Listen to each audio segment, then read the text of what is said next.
Hi everybody, International Master David Pruce here, and today we're going to see the second game in my series on my own most memorable and exciting and fun games. This game here is from December 1998, and that is more than a year after the game that I showed in the first video. So the first video was as I was sort of I'd just recently become a master, and it was one of my first good games. But it took me a while to make much progress from 2200 up. So at the time that this next game was played over a year later, I had not yet reached 2300, I think. So this tournament is the first tournament that I ever won. I think the first open master section that I ever won. And the game that I'm about to show you today is the first game that I ever won against an international master. And my opponent, the person playing black, is international master Walter Shipman, who is from a couple generations before me. I mean, he played against Bobby Fischer, and he was a very strong player. And I had a lot of respect for him at the time, and I'd already played him a few times, and he'd beat me really soundly.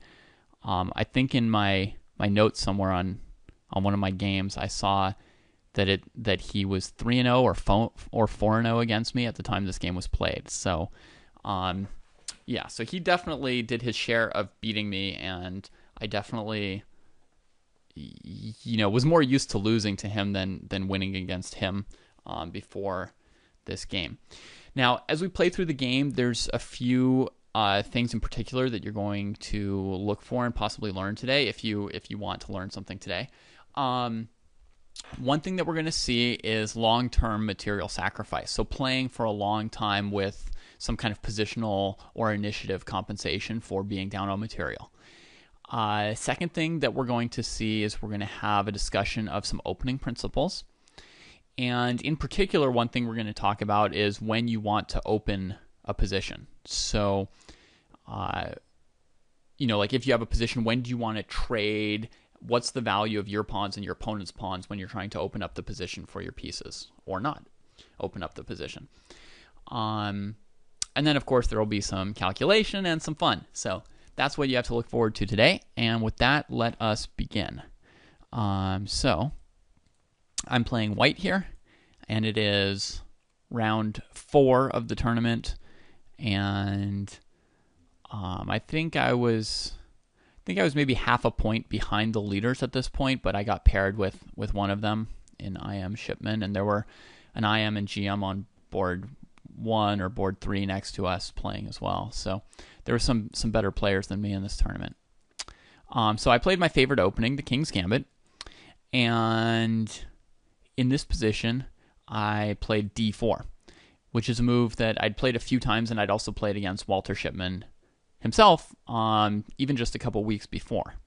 And this move emphasizes central control, whereas there's another famous move here possible, which is Bishop C4, which emphasizes more attacking F7 versus just pure central control. So I played D4 as I had against him before, and black is not obliged to play G4 and capture your knight, but certainly encouraged to, because it's more fun that way. It's also obviously a very testing move, since winning a knight early on is definitely significant. So so white's idea is to just capture on F4 and then recapture on F3. And at that point, they only have one pawn for the knight that they've sacrificed. They also have a little bit of lead in development and a significant amount of central control. So the main purpose of this opening overall, you could say, is white emphasizing having good control over the center. And it's a little bit rare to have an opening like this where you trade a piece for a pawn or two so early on in the game. The opening that comes to my mind as being most similar to this, is the gambit in the Petrov, where white plays knight takes f7 after e4, e5, knight f3, knight f6, knight e5, d6. This has a very similar feeling or style to it, this gambit here, because again, white's not trading to attack black's king, but rather to try and, control and dominate the center a bit. So, back to our game. So, white's giving a knight for a pawn, and this kind of positional compensation in the center is kind of the focus. And personally, I believe that this is like a reasonably equal trade. So you're trading very, very different things, much more different than apples for oranges. But the position, I believe, should still be sort of close to equal. So it's kind of like a reasonable trade. And we'll be seeing that a little bit more in a moment. So after d6, white has two moves here, bishop c4, knight c3. Bishop c4, again, is tending a little bit more towards emphasizing possible threats against f7, whereas knight c3 is just trying to develop and control the center as fast as possible and maybe castle queenside quickly. So this game I played bishop c4. I have another game which I will eventually show in this series that starts with knight c3. So we'll get to see both at some point. All right, so here, Shipman plays a dubious move, queen to f6. And he'd played this move against me in our previous game, a couple weeks before, and won pretty convincingly. So he, I guess, saw no reason to fix what wasn't broken. But, I mean, personally, I think that in general, when you study your games, you should study your wins as well as your losses. But only if, when you study your wins, you're not blinded by the result, right? I mean, you have to understand that just because you won doesn't mean your moves weren't bad. So when you study your wins, it's not just like pat yourself on the back like you're going to see me doing 100 times today with this game. The real point of studying your own games is to find ways that you could even improve on your play in those wins. So if you're not even going to look for that, then basically it's just a self-congratulatory party.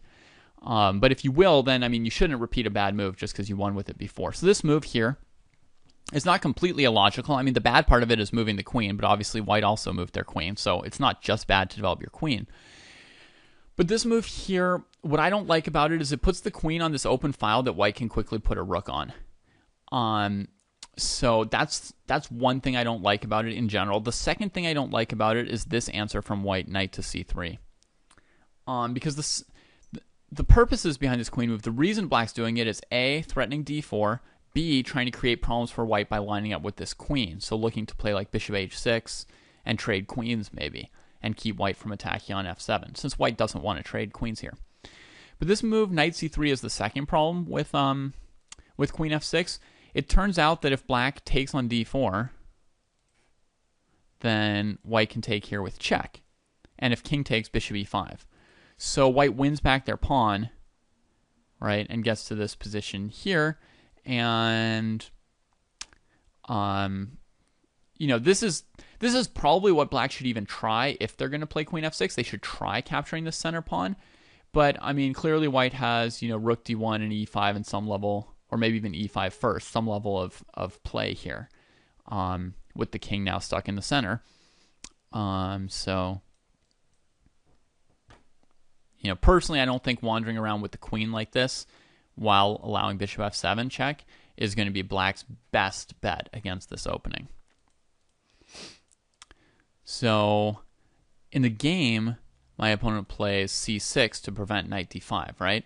So the trade of the move knight c3 and c6 is obviously favorable for white, and that's the second reason why I think queen f6 is dubious, is like if you're going to let white trade these two moves, that's obviously improving white's situation.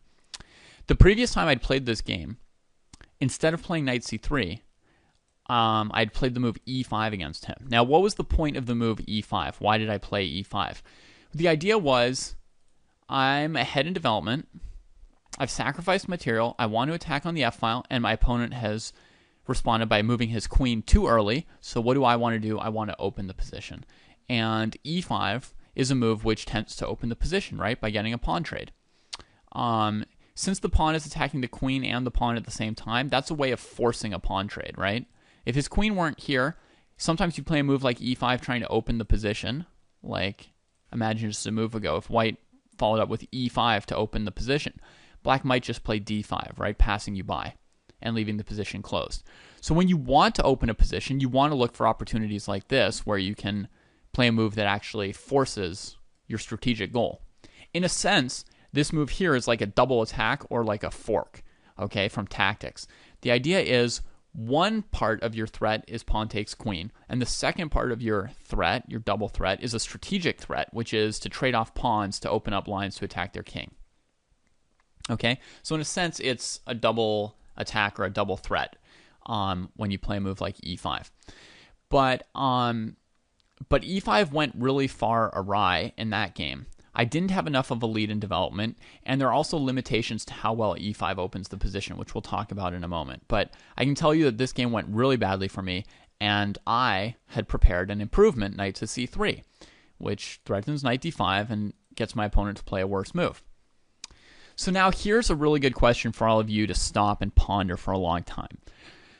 If you're those who like to ask yourself questions and try and answer them. What should white do next? What's the best move for white here on principle? This is the one big moment to stop and think that I want to give you for this entire opening phase. This is our big think right here. So put all your energy into this one question, really. What's the best move here for white? It's a very, very interesting position, a very, very tricky question. You can also, as you're thinking about it, make a list of candidate moves for white. What are the moves you considered for white here? See if my correct move is one of your candidate moves or not. Okay. Now I'm going to start giving the answer. So if you want to think about it more, you should pause. All right. So the first question is definitely whether or not white wants to play e5. That's definitely a strong candidate move, and the point of e5 would be to open the position. If you don't want to play e5, then the next two obvious moves would be castling. And you could ask yourself if you want to castle kingside or queenside, but they both have their strengths, right? Like a rook on f file looks good, a rook on the d file looks good. So either castling move is another good candidate move. So that's like the first set of candidate moves are those three moves. Now, it transpires that all three moves are bad, so you can then extend your list of candidate moves. For example, I'll show you the two castlings because they're just pure tactical refutations. Castling queenside allows, maybe I already put this in here as a variation, allows queen takes f4 check, queen takes queen, bishop h6. Black loses the pawn on f7 to bishop f7 check, so he's down 2 pawns. But the queen and bishop trades are enough to give him like a very, very good endgame for black. Okay, so that's a problem. Castling kingside has the problem that black can take on d4 check and then take this piece. Now this variation is more complicated because white has the move knight d5 interfering with the queen's defense of f7. And this variation could get quite complicated. But we're not going to sidetrack ourselves by analyzing this out at great length. But if you were considering castles kingside and you saw queen d4 check and you saw queen takes bishop and knight d5 and you thought, hey, maybe I can go for this, like props to you for looking that far ahead and for really considering like a critical option. This is a critical option for white, and it is definitely worth considering. Even though you're going down quite a bit of material in some variations. So, yeah. So good on you for that. But nevertheless, I don't think that's white's best option. So now the other candidate moves that could come into mind when you see that castling queenside and castling kingside don't look so good. The next pair of candidate moves to consider are rook to d1 and rook to f1. In either case with the idea of trying to set up the other one, right? Like rook d1, I protect this, and I'm planning to just castle queenside next move, right? Or rook to f1, I'm backing up the bishop and still preparing to castle queenside quickly. Both of these rook development moves are a move that you, like 99% want to make. That's where your two rooks are supposed to go. So if you're pretty sure you want to castle queenside, rook f1 makes a lot of sense. If you're pretty sure you want to castle kingside, rook d1 makes a lot of sense as setup moves. And then there's one last candidate move, and it's equal your best move with rook to f1. So the correct thing is that you do want to castle queenside slightly more than kingside. But one thing you'll notice once you consider rook f1, which is the move to try and set up queenside castling, is that you still can't castle queenside because they still have queen f4, bishop h6. So after you play rook to f1, let's say your opponent plays a move like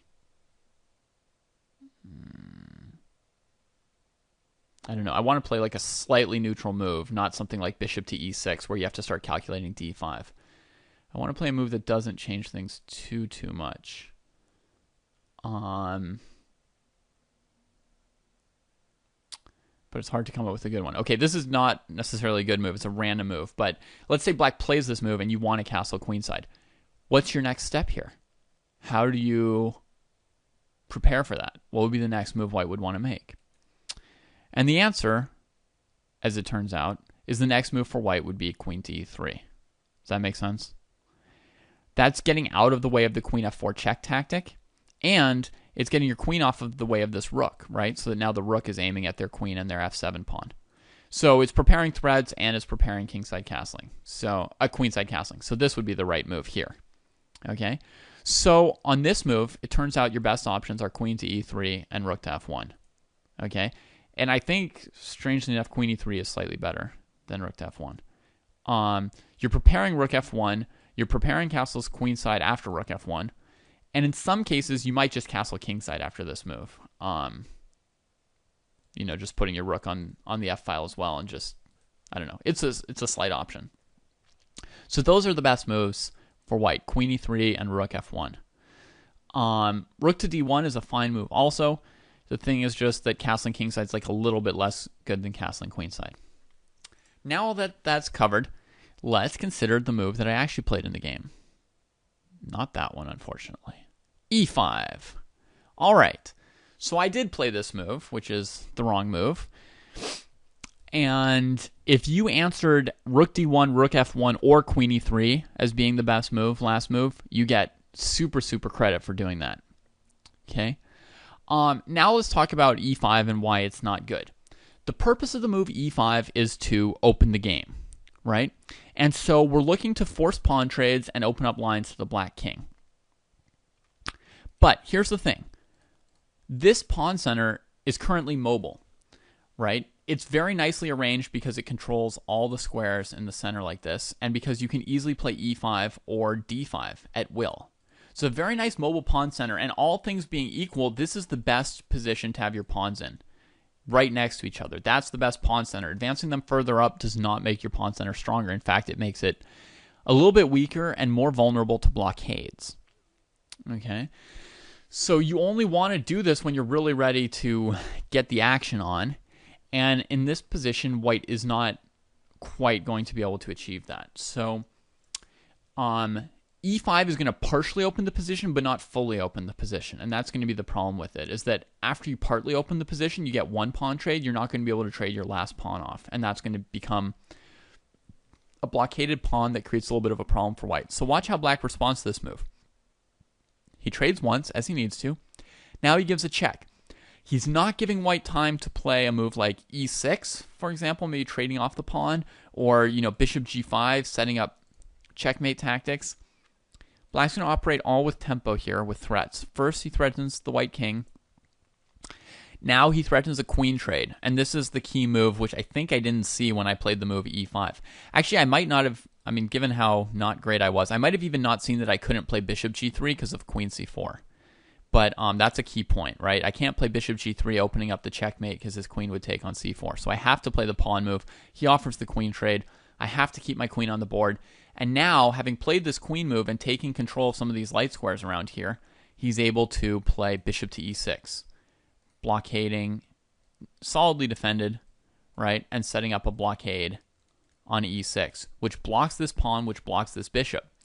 So the point of playing a move like e5 is to open the position, right? But if you look at the position now, compared to 2 moves ago, how many white pieces have more scope than they used to? The answer is none. Actually, we've blocked in our own bishop, so one of our pieces can move less than before. And, we don't yet have our rooks on these files to take advantage of the one file that we just opened up. And black's now taking like our best diagonal away from us. So just as I didn't want to trade queens on g4, I don't really want to trade this bishop. So I now retreated it. Luckily, I at least get a tempo, so I don't also let him develop his bishop while just making me retreat. So this happens, and this happens. So just like that, black's established a pretty solid blockade of the pawn on e5, which is blocking this bishop and blocking the queen. right? So now let's talk about the value or not value of pawns, okay? This pawn here is what I personally call a traitor pawn. It's a pawn that helps your opponent more than it helps you. It's a pawn which has negative value to you, and if you could get rid of it, you gladly would. All right? A very common example of a traitor pawn, if I set up another board for a second. So a very common version of a traitor pawn, if I just set up a random position for us.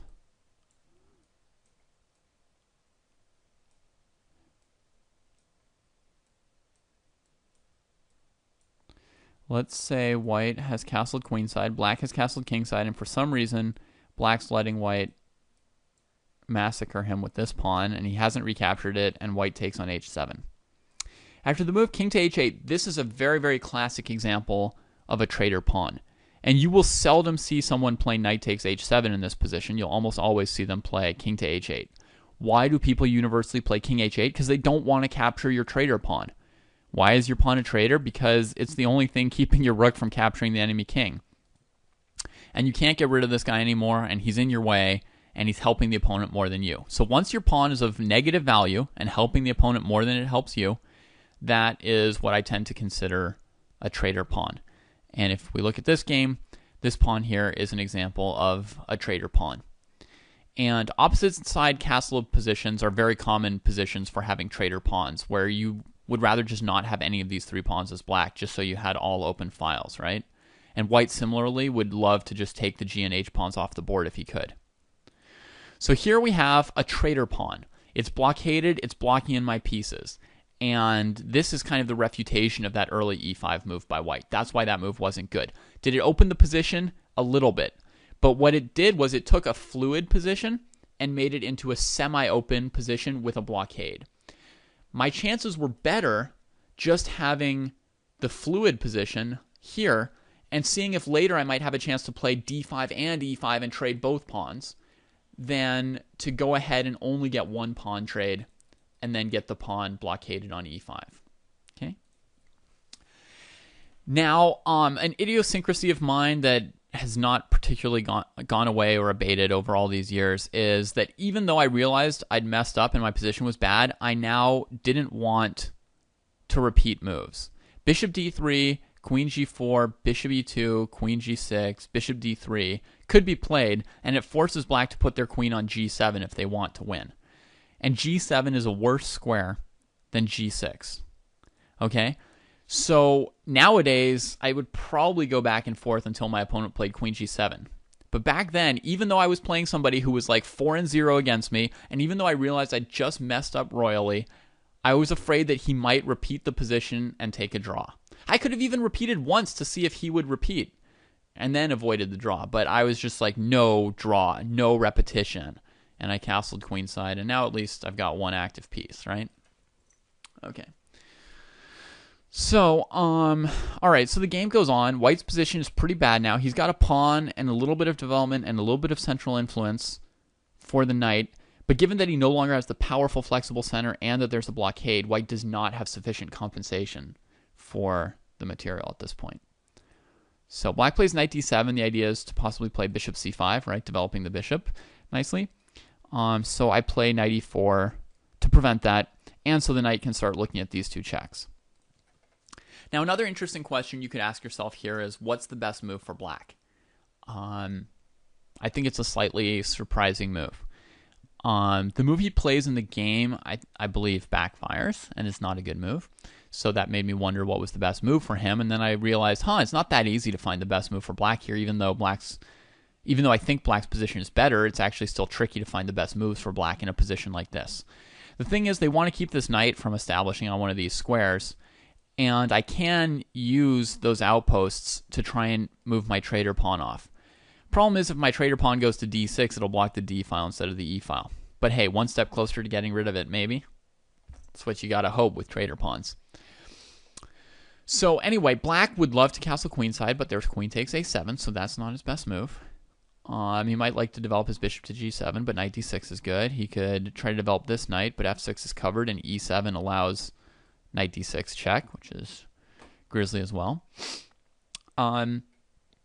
If he goes knight h6, then his bishop's defending knight d6 and bishop takes h6. So knight h6 might be playable, but I remember that when I studied this, I thought that black's best move actually would be h5. Now his rook controls h6. This pawn takes this. The rook covers h5, so there are less bishop h5 tricks, and he's in better position to just develop his knight to h6 next and then bring it to one of these squares. And I believe that was black's best option here, though not obvious. So in the game, he plays the move bishop d5. Attacking the knight, and the plan was that if white defends it, black can sort of get his pieces a little bit better developed here. And it seems like white doesn't have many options other than to defend the knight here. But in this position, I played a move which I'm very happy and proud of. And my joy with this game, as I forgot to mention in the intro, but I'll just throw it in now. My joy from this game has been great and sustained. For 15 years of my life, I've been happy because of this game. Sometimes I'm just having a bad day, and I remember this game for a moment, and I just feel great. Okay, and that's the kind of game that I want to share with you. That's the point of this series, is just to share what I love best about chess, the games that have been the most fun for me, which includes games I've drawn or lost, but games that just make me feel great and excited when I think of them. So, all right, the move here for white, you can pause it if you want to try and find this move for yourself. The move I played was e6. This move, the main strategic purpose, now there's a lot of stuff hanging, right, on all these squares. But before we get into the tactics, which I'm going to obligatorily show you some tactics here to justify this, because the calculation was pretty sweet. But what's the strategic goal of this move? In a nutshell, the strategic goal of this move is to get rid of my own traitor pawn, right? And getting ahead of ourselves, black is going to just take it with a pawn, and there's no follow-up tactically after pawn takes pawn, right? I mean, there's tactics if black captures your knight with his queen or with his bishop, or if he takes the pawn on e6 with his queen, there are some tactics. But if black just takes with the pawn, there's no tactical follow-up. It is purely the sacrifice of a pawn which I deem to be a traitor pawn. In other words, having value less than 0. So I'm just strategically trying to get rid of that pawn. Now, I want to call your attention to a kind of twin game. This is Kasparov versus Kramnik from Astana, from the Astana tournament. And Kramnik had beaten Kasparov using the Berlin Wall in their World Championship match 1 year before, kind of famously. And Kasparov couldn't do anything against the Berlin Wall. This is the game where he finally beat the Berlin Wall. So let's look at this position. One of the main points of the Berlin endgame is that white has a kingside pawn majority like in other Queen's Gambit exchange variations, but this pawn has advanced to e5 instead of being on e4. So white can't set up a pawn duo at e4 and f4. The far advanced nature of this pawn allows black to blockade it on the squares e6 and f5, to blockade white's entire kingside pawn majority, making it less potent, less mobile, less able to make a pass pawn. That's one of the main ideas of the Berlin defense. I don't know it very well, but I know that's one of the main ideas of the opening. So, to some extent, this pawn here, because of its vulnerability to getting blockaded, sometimes achieves the status of being worth less than 0. Sometimes it's worth 1, sometimes it's worth 0.5, sometimes it's worth 0.2, and sometimes it's worth less than 0. And when white's development advantage gets large enough and black's king is in the center, you definitely reach a situation where this pawn here, his value tends to approach 0. So here's what Kasparov did. Knight e4, knight f4. You see black's getting all set up for their evil blockade, right? And in this position, Gary just plays e6. It's move 16, just like in my game. My game was played first, and obviously Kasparov studied it carefully after losing the World Championship match to Kramnik. Just kidding. He's never seen it, and I don't have that big a head. But I still think it's funny that the same e6 move is played on the same move in a very similar situation with this pawn that is just blocking your own pieces and is not of any value. And Kasparov's follow-up also not particularly tactical. He's just happy to be rid of that pawn, brings his pieces into great position, and he eventually wins this game and beats the Berlin for the first time. Okay? So, traitor pawn. Good learning moment. We get rid of our traitor pawn if we can. Any opportunity you have to force the opponent to take it, hey, this looks like it's going to force him, right? You get rid of it. Now let's just go through a couple tactics. First, let's look at black taking on e4. So let's see. One option is bishop takes e4. I think this was the simplest. White captures on d7 with the pawn and immediately gets back the piece, so this doesn't look very plausible for black, right? Black's still trying to block this traitor pawn, right, so that we can't get our rook going. And now, a sweet tactical win for white. Sack the queen. Trapping the rook. Takes it. Check. Take it all. Checkmate. And the king could run the other way, but he gets obviously slaughtered immediately anyway, right? So, that's sweet, but this move wasn't very plausible for black. It's kind of obvious that he would get destroyed. So, another option for him, taking with the queen. This one is a little bit trickier. So first you take on d7. Now, the king obviously can't take it because you'll play queen takes queen, and in general this is a traitor pawn, so should black want to take it? So move the king, and now a pretty sweet sequence. Queen c3, the rook's trapped, so black has to play f6. Queen a5 check, right, trying to get the pawn moving. b6 preventing it. Queen a6, trying to get in here, and again, checkmate the king on c7 or so, or get the pawn moving. c5, only way to defend that diagonal and that penetration. And now, the crowning blow, rook takes d5. So the queen can take either rook, including taking one of them with check. Doesn't matter. White is going to break through here, so it doesn't really matter which one we take. Either way, white would play rook d1, right? So if you took the one on d5, this one would come to d1, and again attack the queen. Same deal. So the queen has to move and keep our queen out of b7. One option would be queen c6, for example. And now we finally get rid of our traitor pawn with the move bishop g4.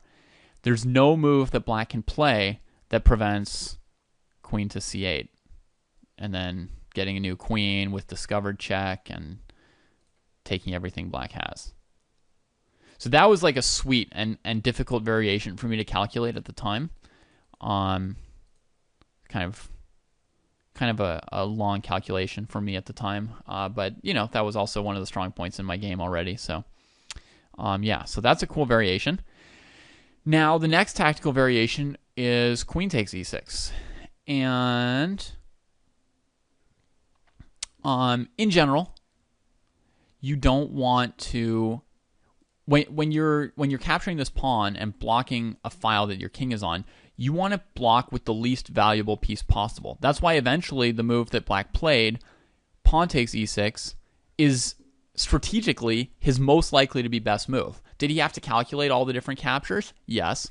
But eventually what he played, and let's say your calculation isn't giving you a clear answer, you're having trouble figuring out for sure if one line is good or bad for you, your instinct eventually should tell you to follow the principle. And the principle is to block the file with the cheapest piece. Okay?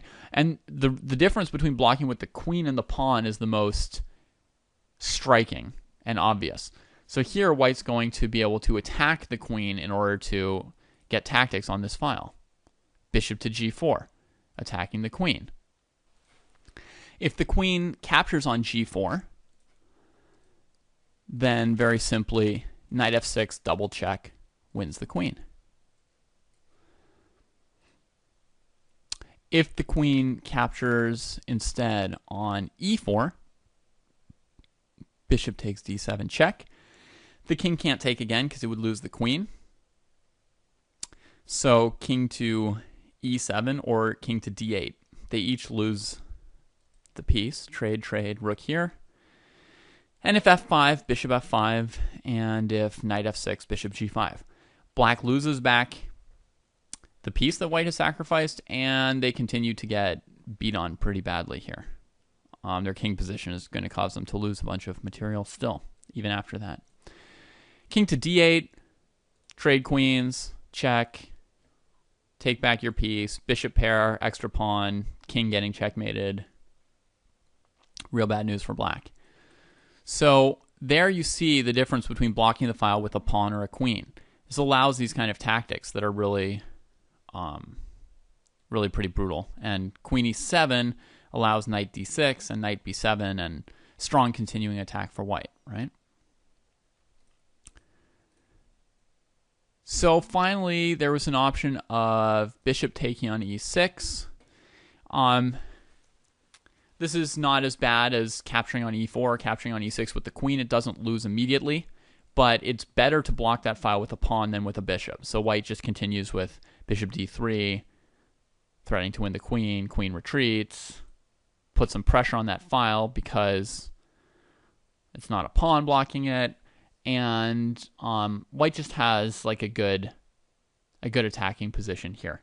They're down a whole piece, but I think they've got good chances. So in the game, black plays f takes e6, the best move.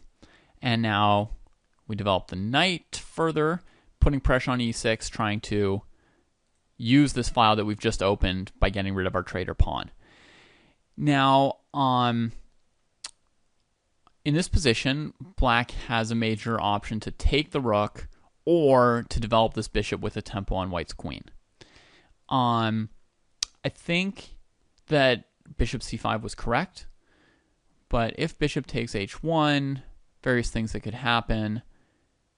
I think bishop d3 is also plausible there, but this move, threatening knight check, double check, winning a rook, as well as some other things. So another option, the king could try and move off of the file, then we play knight g5, and we take this piece with check, with a continuing, raging attack for white here. Yeah, I mean, white's still temporarily down a rook, but I think he's about to recover everything easily. So I guess another option would be queen e4, trying to trade queens, but white can win back some heavy material here. Check, check, check, check, check.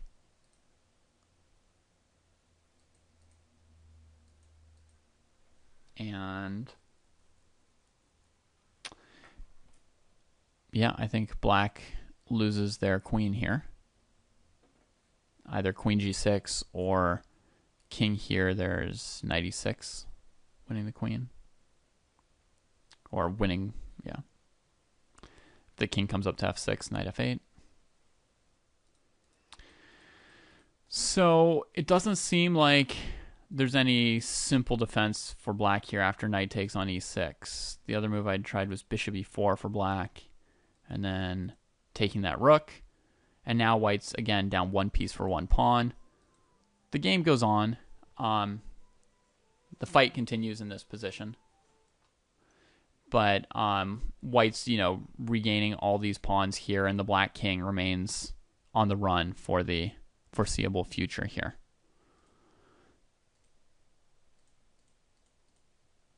Something like this. The game goes on. But I think that's pretty acceptable for white. So in the game, Shipman grabs the chance to bring out all his minor pieces, right? Bishop c5 hits the queen, queen moves, hitting the rook, but an easy answer to that is just knight f6, developing the last minor piece. Now, if you look at this position, white is still down a knight for no pawns and no central control, right? My beautiful center, I tried to open it up. I ended up just having to sacrifice it and trade it off. What does white still have? Black is one move away from either castling, and then his position is totally solid, and he's up a piece, and white has like no compensation. So this position is pretty desperate looking for white, actually. And white only has one move to find a way to keep their chances here. If you look at black's position that looks so solid, do you see any way to make inroads for white with this one next move? The answer is this piece here is really a key piece that's holding everything together for black, defending this knight e6 move and thus keeping this file closed and this file closed. So this bishop is blocking both possible files for our rooks and keeping this knight out. So the logical move for white is to trade off black's best piece. And that's what I did. I played the logical move, right? So we traded off. Now we'll be down a full rook, which is okay. Black has two different ways to recapture here. I don't want to spend too much time on this one decision. Black took with the c-pawn, where you would think since white's playing knight takes e6, that you might want to keep your c-pawn and not leave a pawn on the square that the knight wants to go to anyway. But I think this move was like a pretty good decision. It's not something you can 100% prove here easily, but I think it was a good decision because it allows the black rook to come to c8, right? So that'll come up in a moment in some variations. We'll see that. But if white's playing knight to e6, it's going to be threatening knight c7 and knight c5, and being able to answer with rook to c8, defending the bishop, and maybe coordinating with the queen for a counterattack even at some point. I think this option is better for black than having the c6 pawn, just for his immediate defensive purposes. So I think this was actually a very smart choice by black. Now, white's goal here was not only to get his knight to e6. The second key point that white wanted to play here with the rook takes d5 move is bishop d3. And the point here is that there's no really great square for the black queen to go to. Black has two principal options here. One is queen to g8, so his queen stays in contact with his position, but he traps in his own rook. And the other is queen h5, and his queen kind of dangles out there by herself and has no way back into the game at the moment. So that's like the difficult decision for black to make. And ultimately, this is the move where black made a mistake and blew the game, I think. The correct decision was to put the queen on h5. Yes, the queen's on a bad square, but black's rooks are coordinated, and the queen's still technically in the game. So depending on what white does, it might open up ways for the queen to get back into the game. And now, let's say we play knight takes e6. Here's an example of one variation. I'll play king f7, knight takes c5, and one example of a variation where not having the c-pawn really saves black. Because if black doesn't have rook to c8 here, this position here, white has a pawn and a bishop pair against a knight and a rook. That's not even really much of a material disadvantage. And if you add to that the open position of black's king, this position would be great for white if black just had a stupid pawn on c6. But the move rook c8 wins back material for black, and black comes out better in this variation here. For example, something like this. Some weird line I tried that just wins for black at the end. And there's other moves that also win for black in that line. Like, for example, here he could just trade on d1 and he comes into an endgame that he can probably also win.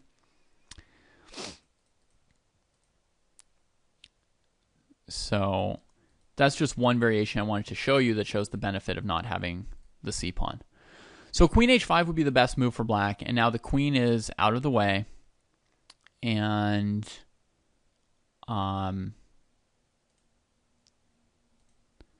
white probably doesn't want to capture this because of rook c8. Instead, he'll check the king. And if the king goes to g7, then you pretty much have to just check back and forth and take the draw, I believe. So king to g8, if black wants to try and win, now it also traps in his king. So white still has some chances here despite being down a whole rook for a pawn. For example, here, black probably has to play rook e8, offering to sack back the rook. Then white's only down a piece for a pawn again. And this piece can't yet come out, so I don't know. The game goes on a little bit, but I think that this variation is an advantage for black. And is, the best way for black, the best thing black could have gotten since white went in for his early e5 and then all these sacrifices. And that's black's best option.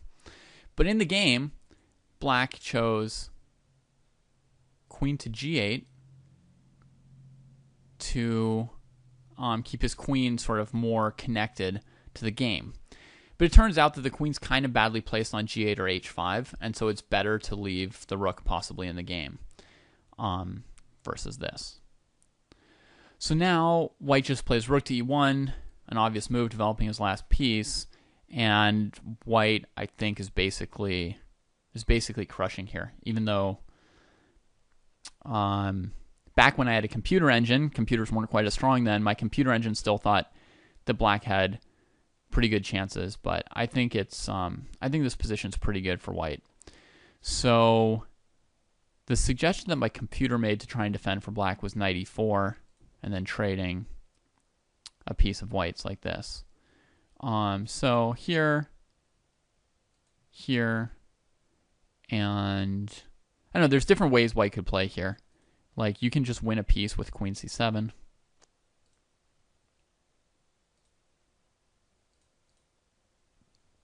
And then it's just a bishop versus a rook.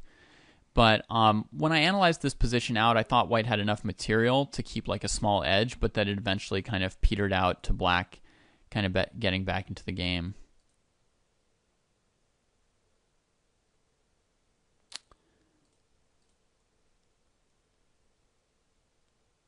So I don't think knight e4 really defends for black.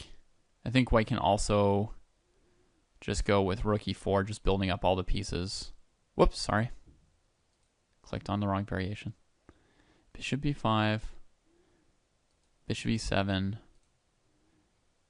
rook e4, rook d8, queen e3. You can just play like this, right? And just keep black all bottled up with the nice bishop pair and the king trapped like this. This is a good example of a position where I'm making kind of random-ish moves as white, not threatening checkmate or anything like that right away, but it's a pretty tough position for black.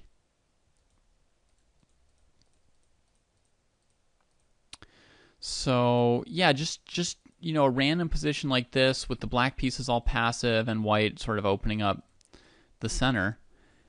This just is not good for black. This is like what I would ideally get out of this opening if I didn't, trade pawns at the wrong time. Right? We've sacked and forced them to sack back and captured some pawns and finally opened everything up, and it's a good position for white. I like those positions. All right, so in this position, my opponent castled queenside, and now white's pretty much just winning by force. Bring in the knight.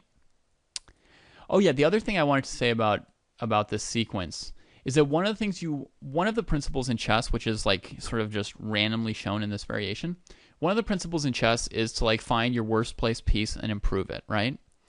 So look what white does over the course of the next couple moves. Improve the bishop, right? Because this bishop was striking at nothing. Here you have two equally bad pieces that are your co-worst pieces.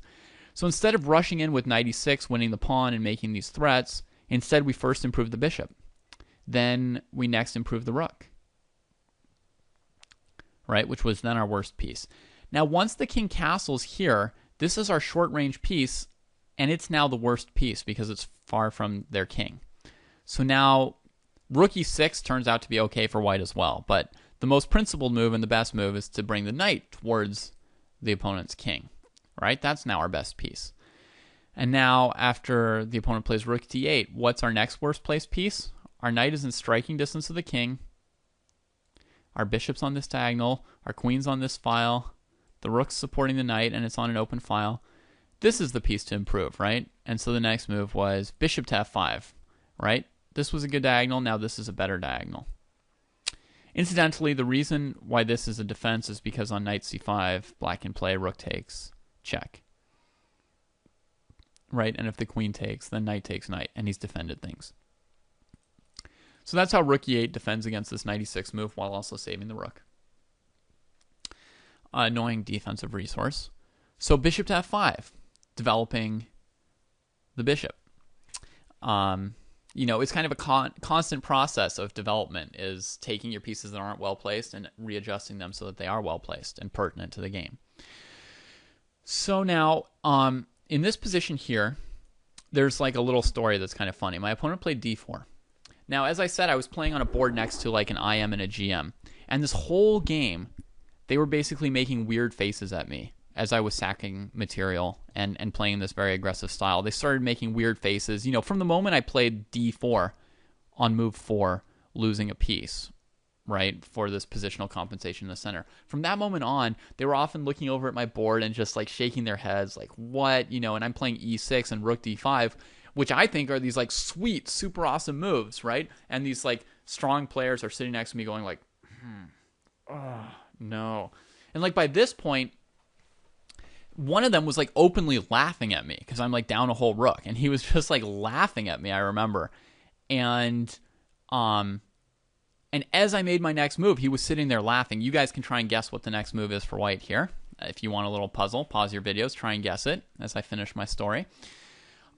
He was sitting there looking at the board and laughing at me visibly, and then I played queen takes bishop, and suddenly his jaw dropped open. He calculated for a second and was like, oh my goodness. His face, was quite a joy to watch as this happened. So just to show that people have very, very different ideas about chess, right? Like you can show two people the same position or the same game, and one person will think that white's winning, and another person will think that black's winning. Someone will think that the same move that you think is awesome is atrocious, right? Like rook takes d5. To me, it's very logical, eliminating their best piece and bringing out your other pieces. Someone else will think, like, you're just crazy. You can't just trade rooks for bishops whenever you feel like it. So queen c5 check. This is a winning combination because knight takes is the only move. Knight takes, check here. And the only legal move for the king would be king to d8, and then checkmate. Sweet, right? So, in the game, black has to block with their knight. And now here, one of the records that this game represents for me is the fastest I've ever captured my opponent's pieces. See here, he's got a basically full army. Watch the next sequence of moves. Minor piece, every move capturing something, take the queen. So that's a queen, a rook, and 3 minor pieces in 5 moves. That's the most, material per move I've ever captured. And this endgame here is trivially winning for white, so I'll just show the moves for those who care, but I'm not going to analyze this endgame. White has a bishop pair and an extra pawn against a rook. Black's rook is busy defending this pawn, and white just has to bring up his king and attack another weakness, and black resigned.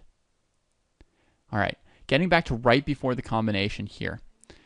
Once you see that queen c5 check is threatened, as well as knight takes c5 is now threatened, because, see, if knight c5, rook takes, we can now play queen takes, and because of the bishop position, they don't win this piece. So knight c5 and queen c5 are both threatened, so another defense for black would be b6. And then the twin winning move, the twin to queen c5, white wins with the move, queen f6. Just capturing that knight, right? And if black takes, then knight check. King d8, knight b7 is the same old mate, which I never get tired of, and knight d7, bishop d7 is the same capturing parade. So a clear win for white.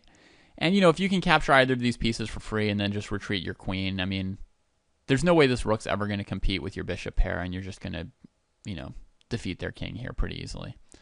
So this position was completely winning even as I was getting laughed at. And that is basically the most memorable game of my life, definitely. The game that I have the easiest time remembering year after year. And, if you meet when chess players meet each other, one thing they often do is they swap, puzzles or positions or games or strategies. And if someone hasn't seen this game, this is always like a game that I have to share that's pretty fun and exciting. Even though, since then I've played better games and I've played with grandmasters and, I've gotten better than I was then. But this game here, to me, was just so exciting. Even though there are some defenses for black, I mean, I realized that at the very beginning of the game, I played this atrocious move E5. So, I don't have an opening advantage after this. I'm in fact struggling all game. But given that I'm struggling, I mean, I'm posing serious problems for black and giving myself the best chance to counterattack him with the E6 pawn sacrifice, with the rook takes D5 exchange sacrifice that follows, and finally winning with the queen sacrifice. So I got to do everything that I've ever wanted to do pretty much in that game, other than under promoting to a knight.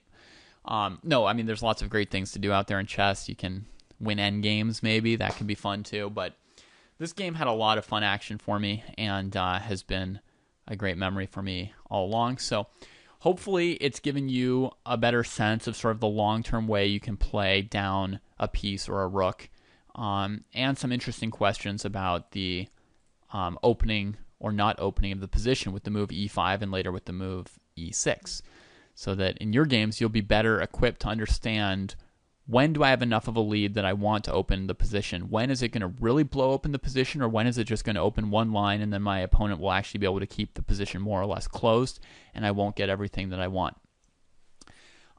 If you want to know more about this game, or if you have any questions about the strategy that came up in it, please just ask away. I obviously have analyzed a lot more variations in this game, but I didn't want to burden you down with 6 hours of long variations.